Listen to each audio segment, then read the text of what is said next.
Welcome back to AP Human Geography Test Review Time. We're looking at Unit 3, the Culture Unit in AP Human Geography. And since this unit is so large and consists of 4 chapters in the Rubenstein book, which is what my students use, what we're going to do is we're going to kind of break it up into 2 big test regions. We're going to look at chapter 4 and 5, the culture and language chapters, and then we're going to take it away with the religion chapters in chapters 6 and 7, with ending with identity and ethnicity, gender, and all that good stuff. So this unit right here is just going to focus on the Unit 3, looking at the culture and the language aspects. So getting started, let's look at the dudes we need to know. In the same fashion as with the other unit reviews I've been doing this year, we're going to look at dudes, we're going to look at philosophies and models and general terms and all that good stuff. For this unit, I want to look at Karl Sauer.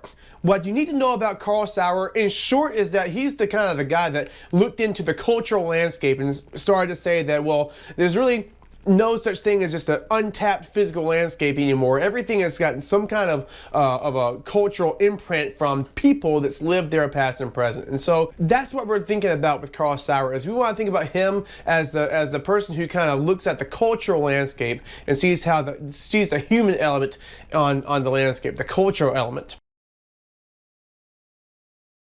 Alright, so let's look at some of the philosophies, ideas, and phenomena you need to know for this test. First of all, we're going to look at the Indo-European language family as one of the most important language families. Almost half the world's population is going to speak one of the languages that derived from the Indo-European language family. So it's super important for that reason, if for nothing else. Basically, I feel like we need to spend a lot of time looking at the Romance and Germanic language branches, because today many of those languages are some of the most widely spoken, both in terms of speakers of those languages and also in terms of the range in which those languages are spoken, in particular like English, which is one of the Germanic languages. So I wanted you guys to be familiar with a few of the basic, I guess some of the most important of your Germanic and Romance languages. So looking at the Romance languages, the most important and most prevalent languages that I want you guys to know is Spanish, Portuguese, Italian, Romanian, and French. That's the other one. All right, those 5 are some of the most important because if you look back at Imperialism or back at the Age of Exploration, you see a lot of those languages were diffused all over the place in these imperial possessions that these Western powers had controlled. And so because of that, many of the other cultural groups in those regions, the locals, began to take a little bit of those languages with them and became somewhat acculturated, or somewhat like the imperial powers that controlled them. The Germanic language family is broken up into several different groups, including the West Germanic group, the North Germanic group, and the Eastern Germanic group. Know that the Eastern Germanic group has no languages that still exist, they're all extinct. But in the West Germanic group, some of the more important languages we're looking at are English, German, Netherlandic, all right? And if we're looking at the North Germanic groups, we're looking at groups such as the Danish, the Swedish, Icelandic, Norwegian, all right? Some of these Scandinavian languages are some of the most important of the North Germanic language group of the Germanic branch. Next, we also wanted to spend a little bit of time looking at the diffusion, the history and diffusion of the English language, being the world's premier lingua franca, being a language that's spoken by a huge amount of people as a second language, which is kind of what the lingua franca is, a language of basic communication between different groups, mainly for business, because of entertainment, because of the internet. But if we focus on the earliest history, I want you guys to be familiar with the Angles, Saxons, and Jutes, some of these Germanic groups that moved in and kind of derailed or moved out of the way, the Celts, and then later on began to mingle with them. And during the Middle Ages, you got your Viking invasions that are going to come in, and these guys are going to also kind of mingle with the groups that are there to form the Old English language. Eventually, the Norman invasion is going to happen, where this French guy comes in, your William the Conqueror, and establishes French as the official language, meaning that government's going to be conducted in French, creating 2 classes of speakers in England: your English-speaking commoners and your French-speaking aristocracy, your dudes calling the shots. And so what this is going to do is there's going to bring a huge amount of French into the English language. And even today, some of your more complicated, more artsy sounding words, your longer, more complicated words are going to be of French origin, and more of your simple words are going to be of the English origin that would have been more commonly spoken by the peasantry. Today, English is also the language of the internet, which kind of makes it kind of a big deal, because overwhelmingly most of your internet pages, most of your entertainment and all that, as we just now said, are going to be conducted in English, which is going to lead to a large amount of people wanting to learn English for internet and for, I guess, the sake of westernization. Although it's important to note that Mandarin is becoming increasingly more important because of how many people are engaging in internet activity on a regular basis, and the increasing numbers of the massive population of China, most of which are going to speak Mandarin, about 1 billion people strong. So both those languages are very, very important. We're going to break them down in just a moment. Focusing just a little bit more on English, I want you guys to make sure that you understand that today you've got languages such as Spanish and French and Hindi, which are all being influenced by and also in turn influencing the language of English. You've got languages like Franglais and Spanglish, all right, or Hinglish, all right, talking about these different languages that have kind of merged together, where these people were just as fluently as ever, or I guess as casually as ever, will say words that are English sounding within their actual language. All right, sometimes you might see this the other way around as well, but overwhelmingly people are going to use the English language in a way that makes sense for them and it's comfortable because of the prevalence of English in entertainment and on the internet. The French in particular are extremely against this influx of English into their language and try very, very hard to prevent it to the best of their ability. Moving away a little bit from English, I wanted to talk with you guys a little bit about folk culture versus popular culture in terms of its characteristics. Now, in my class, we taught very briefly, or I guess very extensively, but very, very generally in terms of these characteristics, and we came up with a set of several characteristics that typically make sense between the differences of folk and popular culture. So looking at folk culture first, they're typically always isolated. They diffuse through relocation or the movement of people. They take their ideas with them. They typically stay away from others. They're not. They try to live by a set of traditions or values that are important to their people in a way that's going to help them to preserve who they are culturally without being so influenced by Western civilization or by globalization. They tend to do things in a very traditional way in terms of dress, in terms of religion, and they typically will try to marry from within or kind of just stick to themselves. The opposite to all of that is your popular culture, who is heterogeneous, which means that they just mix around with everyone, typically urban, meaning like you're living in a city or a suburb. And there is a huge amount of globalization, all right? Popular culture is designed to be appealing to everyone. And so everyone is going to partake in that, whether it's music, whether it's secularism, for example, or even religion. Christianity, most Protestant faiths in the American South, for example, believe that Christianity is designed to be something that's universal for everyone. So they're going to kind of treat it as such, and it's going to apply to everyone, no matter who you are. Something else you need to think about with population, or I guess with popular culture, is that it spreads through expansion diffusion, or that is hierarchical or contagious diffusion. When we talk about the cultural landscape, we've already mentioned Carl Sauer as somewhat the guy who kind of comes up with this idea, or that really puts it out there. But the cultural landscape in and of itself refers to both the human and the physical characteristics of a place. Now, remember your 5 themes of geography. We talked about the theme of place being the characteristics or the site factors that go into defining what that place is like. And so when you think about the cultural landscape, what kinds of architecture will you see? What kinds of religion will predominate? What's the where you see shopping malls or Western style architecture or mosques or whatever it might be. These are things that are going to make up what the cultural landscape actually is. Like with most things in AP Human Geography, you see this on a local, a regional, and global scale. For example, if you look at just one city, you might see characteristics of that particular city that's not the same, even in the city 15 miles down the road. All right. If you look at, from a regional standpoint, you can characterize the American South or the Middle East as an example of, or as a unique or distinctive cultural landscape. If you're looking at the Middle East, you're going to see mosques, you're going to see a lot of desert, you're going to see buildings and things that are a semblance of their culture, something that's going to reflect who they are as people. All right, and same from region to region. On a more global scale, you can look at the Christian countries or the Western countries, for example. Not necessarily the same, and look and say that, for example, if Europe is very secular and the American South is more religious for a developed country, you can still see similarities in architecture or in terms of cemeteries or whatever it might be from place to place that could be used to help characterize those cultural landscapes on a more global scale. When we talk about the West and the diffusion of popular culture, the good and the bad, what we're actually talking about is the idea that some people are very against the spread of Western culture. Some people believe that, or call it Americanization, or some people call it Westernization, or cultural imperialism is what I'm getting at, which is the idea that the things that we want, the things that we do, the things that make us money are so important, or I guess are so tempting for other cultural groups that they were willing to ditch things like language and ways of life and all this in order to partake in what is considered the way of success, or the way of, if you want to be prosperous, you need to be of the West and be like the West.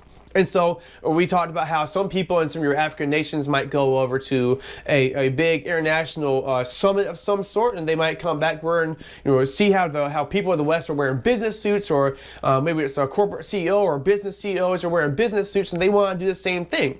Well, there's nothing wrong with that, but it could diminish their culture. When we think in terms of the good of popular culture, we're thinking mainly about the benefits of globalization, how some people have more jobs, or more people are connected more so than ever, governments working together, economies working together, so everybody can have a degree of prosperity. When we talk about Western secularism, what we're looking at is the idea that religion is increasingly less important in that region. Right? In particular, if you're looking at Europe, where people, maybe less than 10% of people from country to country might feel like religion is super important, or something that is going to change the way they live. Yes, it makes up a part of their culture, a part of their heritage, and they might go through the motions of being religious in certain ways, like, for example, a Christmas Eve Mass, or Easter Sunday, or whatever it might be. But religion doesn't necessarily change the way they're going to live, and they're not going to model themselves and their behavior after a certain doctrine or a certain religion. And so that's kind of what secularism is worldliness or earthliness, something that is maybe the absence of the importance of religion. You're going to see other regions like the Middle East and American South are a little bit more religious in nature than you will in other parts of the West, in particular in the Western Europe. It's also important to note that many different cultural groups despise the secularism and the cultural imperialism of the West. And this is part of the reason why they're resistant to Western influence.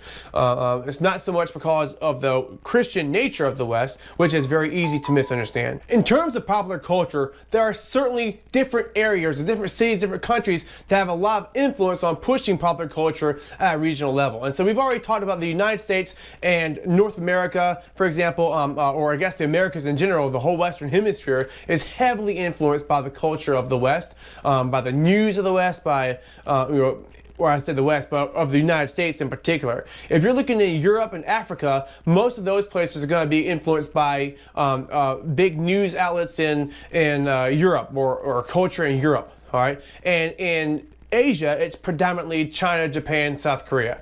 So if we're looking at what each different cultural group, each one of those different countries, different push on each different area, then you're looking at the things like fast food being pushed on the world through the United States.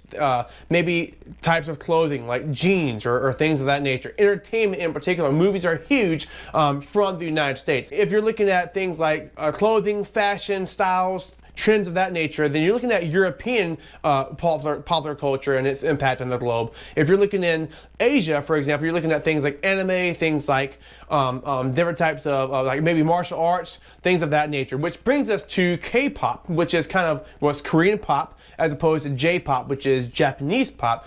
Heavily influenced by both American and Japanese popular culture, K-pop is becoming increasingly important in the region as more and more people believe that it represents Asianness, if you will. And so K-pop is kind of a big deal, and it's on the rise, even starting to come back into other parts of the world.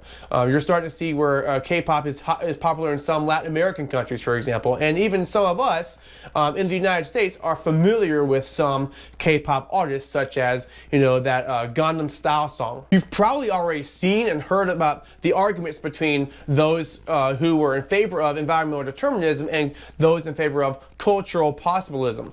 Today, most geographers are going to say that environmental determinism is kind of racist, a little bit, social Darwinistic, and a lot of people kind of steer away from it in favor of the possibilist approach. So to kind of break them down, essentially what environmental determinism is the idea that the environment is going to determine what kinds of people you're going to have, how prosperous they're going to be, how culturally adept they are, and basically we're just lucky as Europeans to be in those mid-latitude areas that are suitable for things like agriculture and, I guess, imperial domination. Whereas in the possibilist approach, you're going to see where people might have limitations put on them by their environment, but in fact are able, through cultural adaptation and through just our general ability to adapt to unbelievable variations in climate and geography, we are able to overcome to the extent that we can be prosperous no matter where we are. There's no racism involved, no we're better than you or they're better than we are kind of mentality. It's just a matter of today, we have the ability through our own human inventiveness to be able to overcome challenges and grow and prosper. That's pretty cool. Arabic is a special language in terms of its relationship with Islam, which is the religion of the Islamic cultural realm. The reason why these two are so important is more or less the religion of Islam, which we're going to talk about way more in the religion unit, has to do with the belief that Christianity and Judaism, while it is the prophets of God, while that is a story of God, or Allah as they call him, somewhere along the line it became tainted by translations and by interpretations and by basically humankind. So when Muhammad was given God's message, the Quran, I guess preserving it as its original Arabic form, which also is very, very poetic in nature, the way they would do their writing, is considered to be a masterpiece of Arabic language and also the written word of God. To translate it into other languages is to take the word of God and, I guess, skew it by the words of man. And so it has to do with kind of the same idea that we were talking about. If you're trying to force a group of people to stop using their local language and talk through the languages that are more predominant, like English or Spanish or something like that, what you do is you're saying somebody else's words, or I guess your thoughts through somebody else's words. In the same way, Muslims believe that to say the words in the Holy Quran in another language, they are essentially taking the words of God and changing them to meet the needs of man, which is kind of a no-no. I want you all to be able to know that there are two places, one more so than the next, that are very, very heavily influenced by the French presence in North America, in particular Quebec and also in the Louisiana region. Both of these are going back to the age of exploration, when the French kind of inhabited the Louisiana area, which was this massive chunk of land to the west of the, I guess, 13 original colonies of the British in North America. So make sure that you know that. We spent a lot of time looking at the importance of English as a lingua franca and also the history and all that, some of the stuff which we talked about earlier in the video, but I wanted to take some time to talk about English versus Mandarin, in terms of its importance on Earth. Mandarin Chinese is spoken by more people than any other language on Earth, but English is more widely diffused and spoken as a second language and a lingua franca than Mandarin Chinese. You may see that kind of start to turn around and change a little bit in the next 15, 20 years as more and more Chinese are entering into a life of prosperity and to a middle class and enjoying more on the internet. And the internet in Chinese is growing substantially as more and more people are able to partake in that. And so these two languages are both very, very important. And as China competes with the United States economically and through globalization and through the internet, you may see where Mandarin Chinese becomes even more important in terms of being spoken by more people on a wider level than English. But who knows? It's hard to say. The next bullet, we were talking a lot about language, endangered languages, and also extinct or languages that become spoken again, or that are revived is what we're going to call those. And so really, when we're talking about endangered languages, the one thing that I really want us all to keep in mind is the idea that there could be a lot of really important things that we're never going to be able to know again when a language dies. According to the National Geographic Enduring Languages Project, there was about one language every 2 weeks is going to die out over the next 50, 60 years or so. And many others say that by the year 2100, which a lot of things are going to happen by that year, but we're certainly going to see about half of the world's languages completely just disappear. The majority of these languages that are disappearing right now are some of the Native American languages in North America, as well as many of your local African languages that are being replaced in lieu of things such as English or Swahili or other lingua francas for the region, where people just say, hey, this is the language of prosperity, not what we've been saying, not this local language with no written tradition. So you see this competition basically with these local languages trying to continue to exist in a world of globalization.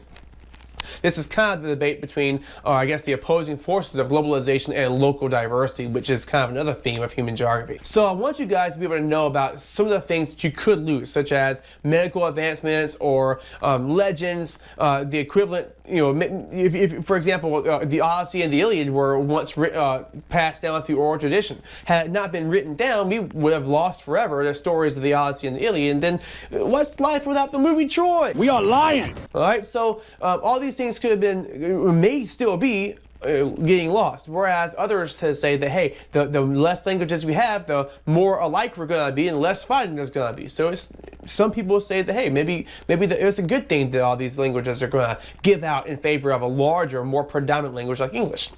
In terms of extinct languages that are revived, I want you guys to be familiar with things like Hebrew is a big one. After the creation of Israel, once again, you've got Hebrew being spoken. You got Hebrew on Coke cans and McDonald's. I mean, they have really done a good job at not only reviving but modernizing, inventing huge amounts of Hebrew words that are consistent with today's globalized world. That's kind of a big deal. Other languages, Celtic languages, there's a list on my study guide of all sorts of different languages from a Wikipedia source. Just kind of have an idea of some of these languages, some of the big ones in particular like Celtic and Hebrew will help you to understand the I guess the impact that the effort we're making in trying to preserve and bring back languages and create a more culturally diverse world. The British Empire was the largest empire on the face of the planet. When they said the sun never set on the British Empire, they meant literally somewhere on Earth the sun was not setting on the British Empire.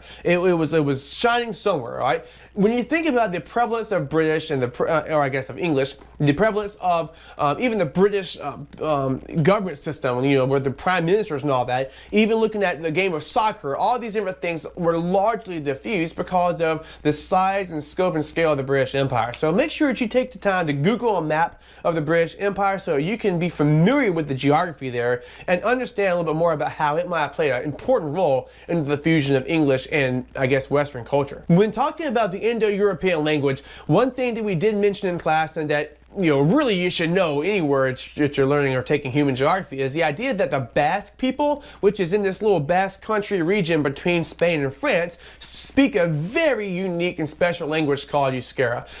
Some say that the language might be as old or even older than the Indo-European language family. It is a language family in and of itself, dating back to the pre-Indo-European peoples that would have lived and inhabited Europe prior to the arrival of Indo-Europeans thousands of years ago. It's kind of a big deal that this group never perished. I mean, what in the world? It's this obscure, isolated language that has somehow managed to persist in a world where most people are speaking an Indo-European language. It's pretty bizarre.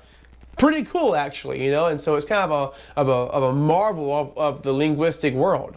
Make sure that you understand that the Basques speak a language called Euskera and are unique to that area, and they also have a cool game called Highlight. We spent some time looking at the situation between the Flemish and the Walloons in Flanders and Wallonia in Belgium.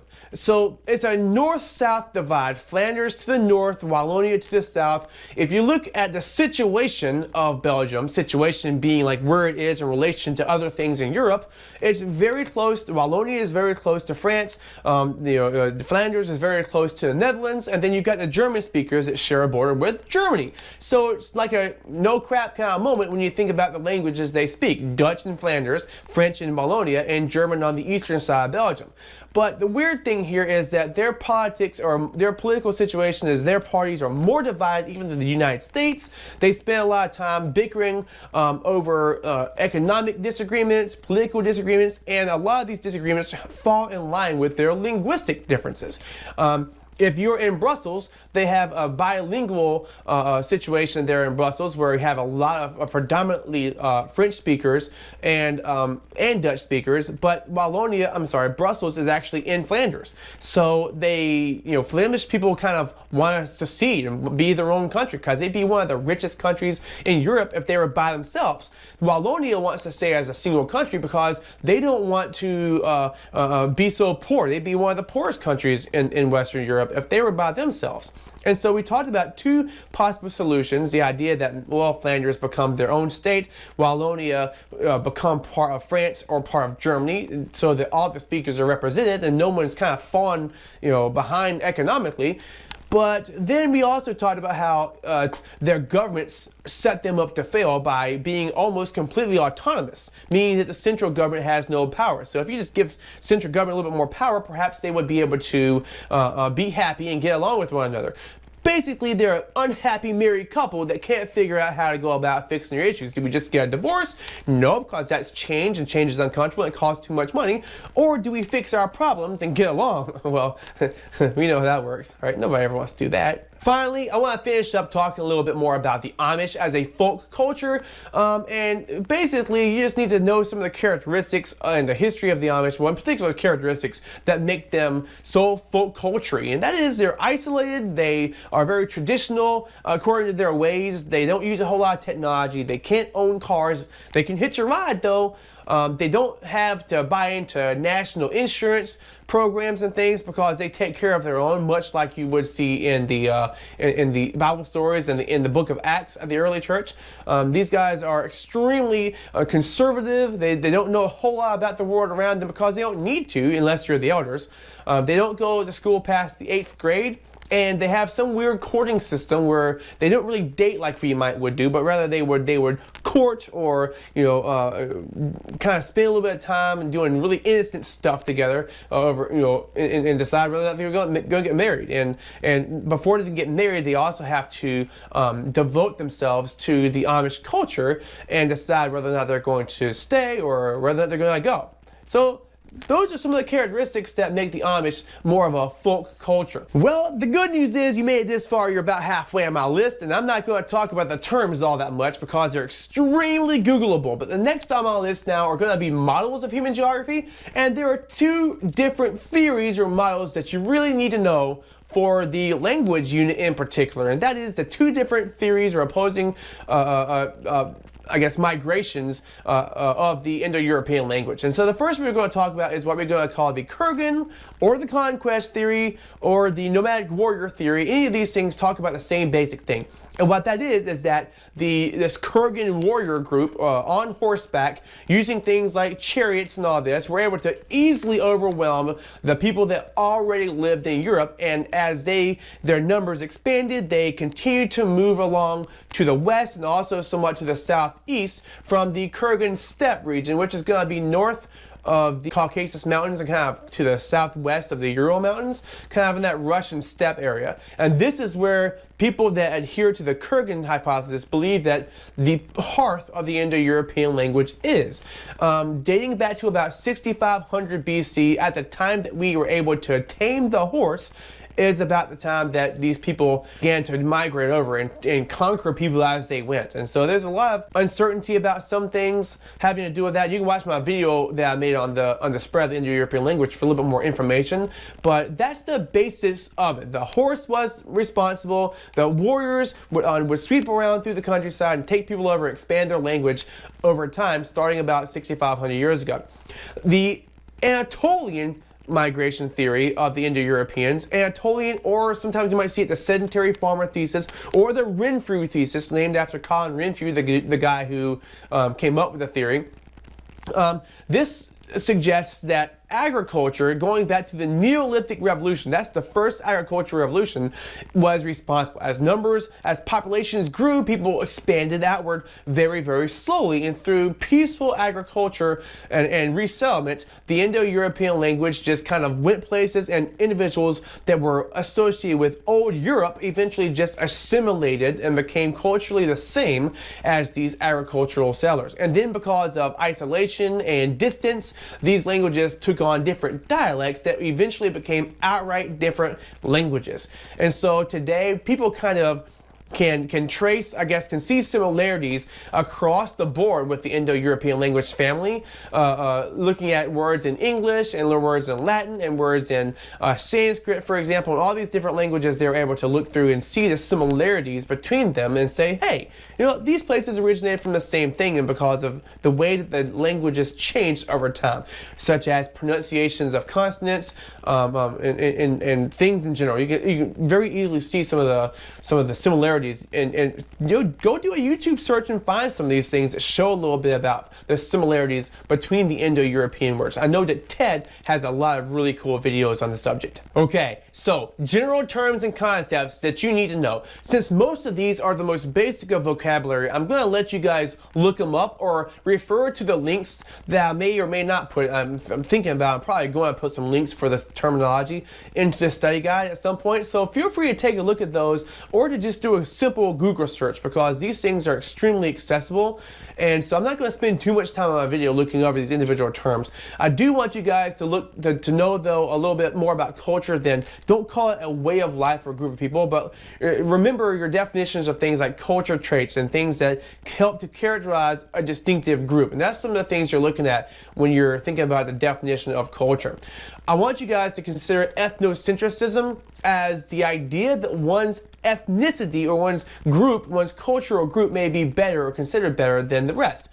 This is kind of sometimes you might hear the word Eurocentrism, looking back at the age of imperialism, when people started to apply social Darwinism to the reasons why imperial Westerners, like the European powers, had more stuff and more, I guess, ability to dominate other groups than they did. For example, imperialism in Africa may have been justified due to the fact that, well, if they weren't so weak and so much worse than us, then they wouldn't need us to go in there and take them over so we could sell them our stuff again. So this is kind of the idea behind ethnocentrism. I want you guys to know what that word means.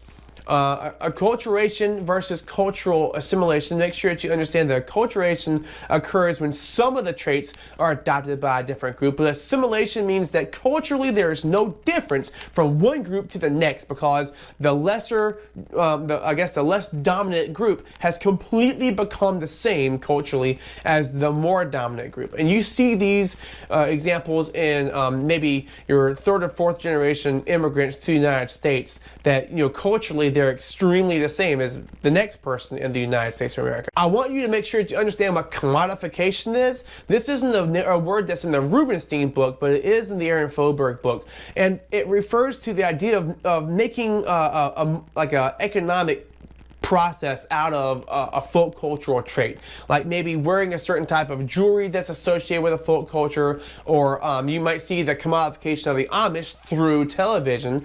You make tons of different TV shows and stuff about the Amish, about Amish mafia, or you know, breaking Amish, or whatever it might be. I don't know what the shows are. I don't really watch a whole lot of TV, but nonetheless, we've kind of made a spectacle out of the Amish, almost like a pop culture type transfixion, or we're transfixed upon them and their culture in a way that we like to use it to make money, even though it's very much a folk culture. So understand what commodification is. I also want you guys to understand, in terms of language, lingua franca and an isogloss.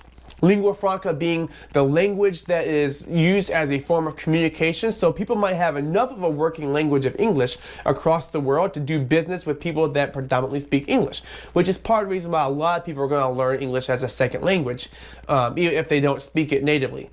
And the isogloss being the barrier, I guess the boundary between different words that are associated with dialects. So for example, the most famous isogloss map that we've looked at in class is going to be how you refer to a soft drink, whether you call it a Coke or a pop or a soda pop or whatever it might be. The barriers between where those words are going to be used is actually the isogloss, not the word itself. So make sure that you understand the distinction there, and do a quick Google search and make sure that you get it. Lastly, in terms of your general concepts and terms, and again, I'm not going to spend a whole lot of time looking at this section because I kind of expect you guys to go and Google it out on me, but make sure that you understand the map of the cultural realms.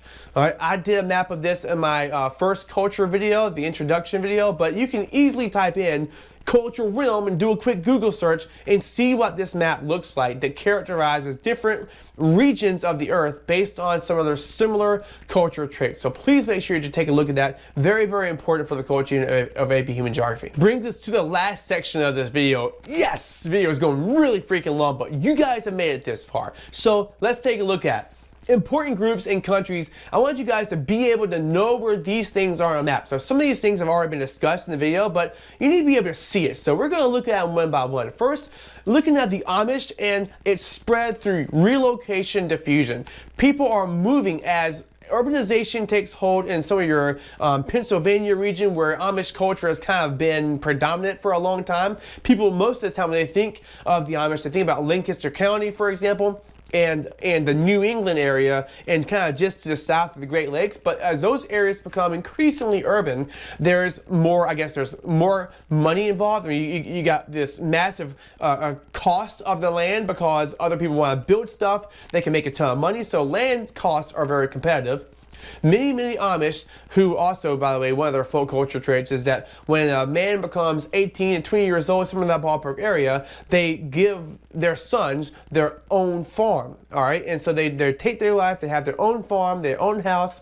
That's hard to do when, one, land costs so much, and two, there's no room because of all the urbanization. So often what you see is the movement of Amish people from one area kind of more towards the Midwest where there's way more land for farming, and also kind of towards the South or Southwest. And so you see this expansion of Amish culture as their numbers are growing through relocation diffusion. So make sure that you understand that. And again, there's a map that shows the different dots represent different Amish communities. So make sure that you're familiar with this concept and with the map.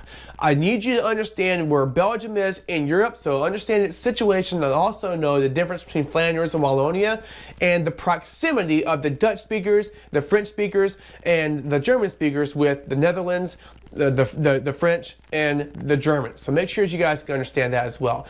I've already talked about the importance of being familiar with a map of the British Empire. So using this map, I want you guys to be able to see the extensiveness of the British Empire and to know that this is largely the reason why a lot of Western ideas kind of diffused in the way they did, including English, including soccer.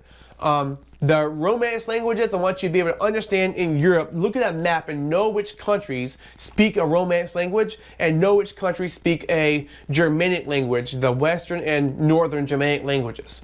And so here's a couple maps that will show that, and you can definitely look in my my study guide and click on the links there and see maps that show what you need to know about these places. Well, that's a wrap. So I hope you guys feel that much better about going into this unit test, the first unit test in the 2-test culture unit. Hope you guys have gotten a lot out of the video. If you like what you see, or if you think your friends in human geography can benefit from it, please like and share my videos, get the word out, let them know what I'm doing.